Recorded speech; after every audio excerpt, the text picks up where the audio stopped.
अस्सलाम वालेकुम व्यूअर्स, मैं हूं जाहिद तनोली एडवोकेट और आप देख रहे हैं लॉ एंड द लाइफ। आज की वीडियो में हम बात करेंगे किसी शख्स के फोत होने के बाद उसके वारसों को कितना कितना हिस्सा मिलेगा। कुरान पाक की सूरह निसा की आयत नंबर 11 और 12 की रोशनी में इसमें अल्लाह पाक ने क्या क्या हिस्से मुतय्यन कर दिए हैं वारसों को और किस तरतीब से। लेकिन मौजू पर बढ़ने से पहले आपसे गुजारिश, अगर आप चैनल पर नए हैं, आपने चैनल सब्सक्राइब नहीं किया हुआ तो चैनल को सब्सक्राइब करें, लाइक करें और बेल आइकन प्रेस करें ताकि लीगल अवेयरनेस के हवाले से हर नई आने वाली वीडियो बर वक्त आप तक पहुंच सके। व्यूअर्स, सबसे पहली चीज़ ये है कि विरासत क्लेम कब की जा सकती है, कब वारस दावेदार हो सकते हैं किसी शख्स के उसकी जायदाद के हवाले से, उसके छोड़े गए माल के हवाले से। जब कोई शख्स फोत होता है और फोत होते वक्त वो किसी प्रॉपर्टी का मालिक था, वो किसी माल का मालिक था, वो प्रॉपर्टी वो माल चाहे उसने अपनी मेहनत की कमाई से बनाया हो या उसके आबा व अजदाद की तरफ से उसे विरासत में मुंतकिल किया हो, लेकिन बवक्त वफ़ात फोत होते वक्त वो शख्स की मलकियत था, तो ऐसी सूरत में अब वो माल इसके वारसों में तकसीम होगा। इसके जो रह गए हैं वारस, उनमें इस माल को तकसीम किया जाएगा। लेकिन उसूल इसके लिए यही है कि सबसे पहले उस शख्स के ज़िम्मे अगर कोई कर्ज़ था तो वो कर्ज़ अदा किया जाएगा, और कर्ज़ की अदायगी के बाद अगर उस शख्स ने कोई वसीयत की थी वो वसीयत पूरी की जाएगी, वसीयत के अहकामात पूरी किए जाएंगे, और उसके बाद जो माल बचेगा फिर उसको वारसों में तकसीम किया जाएगा। वारसों के जो हिस्से बयान किए गए हैं कुरान पाक में, जो बताए गए हैं, वो 6 हिस्से हैं। आधा हिस्सा, चौथा हिस्सा, 1/8 यानी 8वां हिस्सा, 2/3 हिस्सा, 1/3 हिस्सा और 6ठा हिस्सा।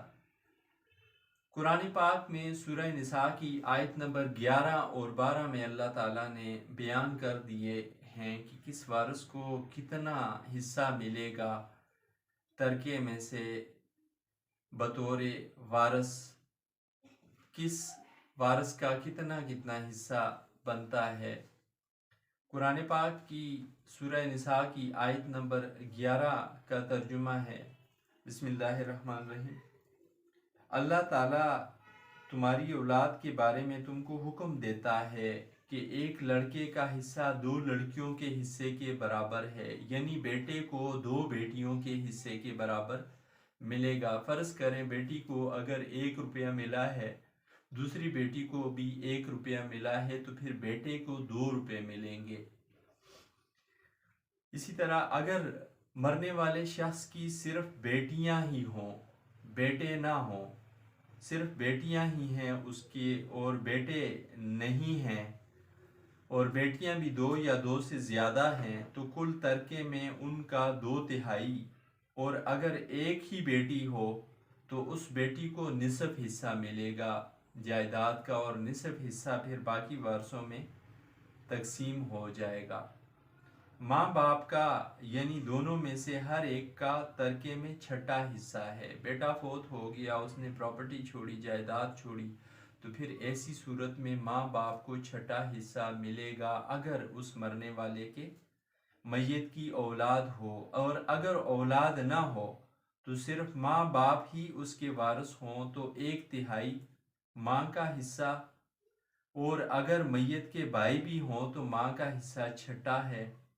और ये तकसीम तरका मैयत की वसीयत की तामील के बाद जो उसने की हो, कर्ज के अदा होने के बाद जो उसके ज़िम्मे हो, अमल में आएगी।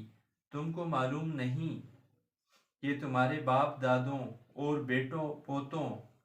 में से फ़ायदे के लिहाज से कौन से ज़्यादा करीब हैं, और ये हिस्से अल्लाह के मुकर्रर किए हुए हैं। बेशक अल्लाह सब कुछ जानता है, जानने वाला है और हिकमत वाला है। इसी तरह आयत नंबर 12 में भी बयान किया गया है अल्लाह की तरफ से, और जो माल तुम्हारी औरतें छोड़ जाएं, यानी बीवी छोड़ जाती है, जो माल اگر ان کی اولاد نہ ہو تو اس میں سے نصف حصہ تمہارا ہے، اور اگر اولاد ہو تو ترکے میں تمہارا حصہ چوتھائی ہے۔ اگر اولاد نہیں تو شوہر کو نصف حصہ ملے گا بیوی کی جائیداد میں سے، اور اگر اولاد ہے تو شوہر کو چوتھائی حصہ ملے گا۔ لیکن اس کے لیے بھی اصول یہی بیان ہوا، یہ تقسیم وصیت کی تعمیل کے بعد جو انہوں نے کی ہو، یا قرض کے ادا ہونے کے بعد جو ان کے ذمے کی جائے گی، اور مال تم مرو چھوڑ جاؤ اگر تمہاری اولاد نہ ہو تو تمہاری عورتوں کا حصہ اس میں چوتھا ہے، یعنی بیوی کو چوتھائی حصہ ملے گا شوہر کی جائیداد میں سے اگر اولاد نہیں ہے، اور اگر اولاد ہو تو ان کو 8واں حصہ۔ یہ حصے تمہاری وصیت کی تعمیل اور جو تم نے کی ہو اور ادائے قرض کے بعد تقسیم کیے جائیں گے۔ اور اگر ایسے مرد یا عورت میراث ہو جس کے نہ باپ ہو نہ بیٹا مگر اس کے بھائی بہن ہوں تو ان میں سے ہر ایک کا چھٹا حصہ ہے، اور اگر ایک سے زیادہ ہوں تو سب 1/3 میں شریک ہوں گے۔ یہ حصے بھی بعد ادائے وصیت اور قرض بشرطے کہ ان سے میت نے کسی کا نقصان نہ کیا ہو تقسیم کیے جائیں گے۔ اور اللہ کا فرمان ہے کہ اللہ نہایت علم والا اور نہایت حلم والا ہے۔ ویورز، یہ تھی سورۃ نساء کی آیت نمبر 11 اور 12، جن میں اللہ تعالیٰ نے حصے بتا دیے ہیں کہ کس ریشو کے ساتھ، کس ترتیب کے ساتھ کتنا حصہ کس وارث کو ملے گا۔ اب ہماری بدقسمتی، ہماری بدبختی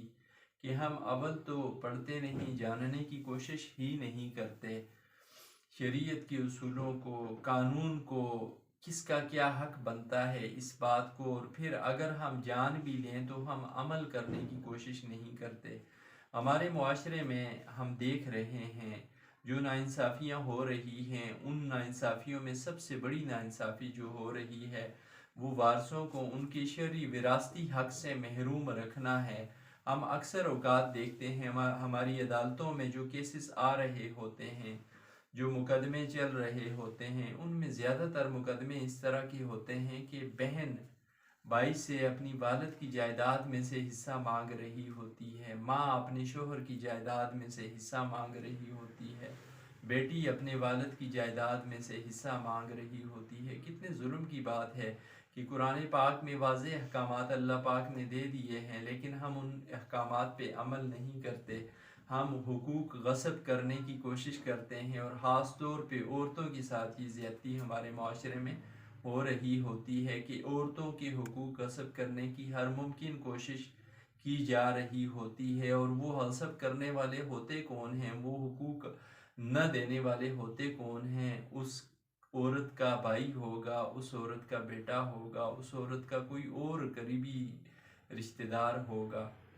خدا را معاشرے میں ظلم کو ہم کم کر سکتے ہیں اگر ہم شریعت کے اصولوں پہ عمل کریں، اللہ تعالیٰ کے واضح بتائے ہوئے احکامات پہ عمل کریں، اور ہم جو انصاف کر سکتے ہیں ان انصاف کے اصولوں پہ عمل کرنے کی کوشش کریں، تو ہماری عدالتی مقدمات میں بھی کمی آئے گی اور معاشرے میں سکون بھی ہوگا۔